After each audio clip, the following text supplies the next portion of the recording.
Welcome to Jayasree's kitchen. இன்னைக்கு நம்ம பார்க்க போற ரெசிபி ரொம்ப சூப்பரான சுவையான வில்லேஜ் ஸ்டைல்ல காய்கறி சாம்பார் எப்படி பண்ணுங்கிறது பார்க்கலாம்.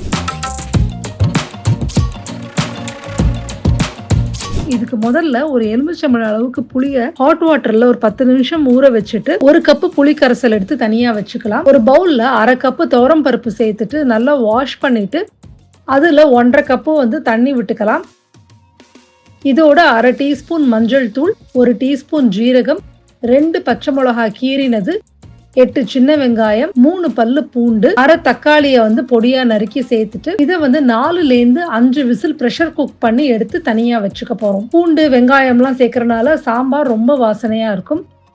ஒரு பேன்ல 1 டேபிள் ஸ்பூன் எண்ணெய் சேர்த்துட்டு 1 டீஸ்பூன் கடுகு சேர்த்துக்கலாம். கொஞ்சம் கருவேப்பிலையும் சேர்த்து 2 பிஞ்சு பெருங்காயம் சேர்த்துட்டு கடுகு நல்லா பொரியட்டும். இப்போ நல்லா ஒரு கைப்பிடி சின்ன வெங்காயம் இதில் சேர்த்துக்க போகிறோம். சின்ன வெங்காயம் தான் ரொம்ப வாசனையாக இருக்கும். உங்களுக்கு கண்டிப்பாக அது கிடைக்காட்டினா நல்லா ஒரு பெரிய பெரிய வெங்காயத்தை பொடியாக நறுக்கி சேர்த்துக்கோங்க. இப்போ வெங்காயம் நல்லா வதங்கட்டும்.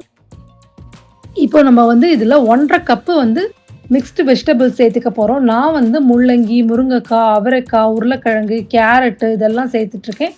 நீங்கள் கத்திரிக்காய் சேர்த்துக்கலாம், பூசணிக்காய் சேர்த்துக்கலாம், சக்கரவள்ளி கிழங்கு சேர்த்துக்கலாம். இப்போ இதெல்லாத்தையும் நல்லா மிக்ஸ் பண்ணிட்டு இதோட அரை டீஸ்பூன் மஞ்சள் தூள், 3லேருந்து 4 டீஸ்பூன் சாம்பார் தூள், தேவையான அளவுக்கு உப்பு எல்லாத்தையும் சேர்த்துட்டு நல்லா மிக்ஸ் பண்ணி விட்டுக்கோங்க. இப்போ இதுல 1 கப்பு தண்ணி சேர்த்துட்டு அந்த வேக வச்ச பருப்பையும் நம்ம சேர்த்துக்க போறோம். நல்லா மேஷ் பண்ணிட்டு சேர்த்துக்கோங்க.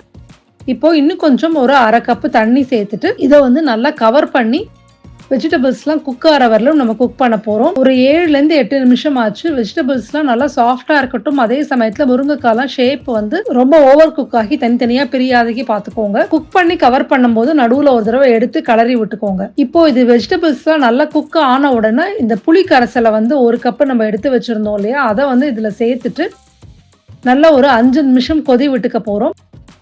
இப்போ இதோட கொஞ்சமாக கருவேப்பிலை சேர்த்துக்கலாம்.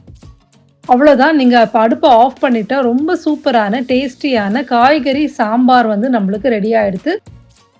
யூஸ்வலாக இது நீங்கள் அப்படியே ஒரு அப்பளத்தோட சாப்பிடலாம். ஏன்னா இதுலேயே நிறைய காய்கறி இருக்குது. நான் ஒரு காலிஃப்ளவர் கறியோட இது சர்வ் பண்ணேன். இது இட்லிக்கு, தோசைக்கு, பொங்கலுக்கு எல்லாத்துக்குமே ரொம்ப சூப்பராக இருக்கும். இந்த ரெசிபியை செஞ்சு பார்த்துட்டு எப்படி வந்ததுங்கிறத என்னோட ஷேர் பண்ணிக்கோங்க.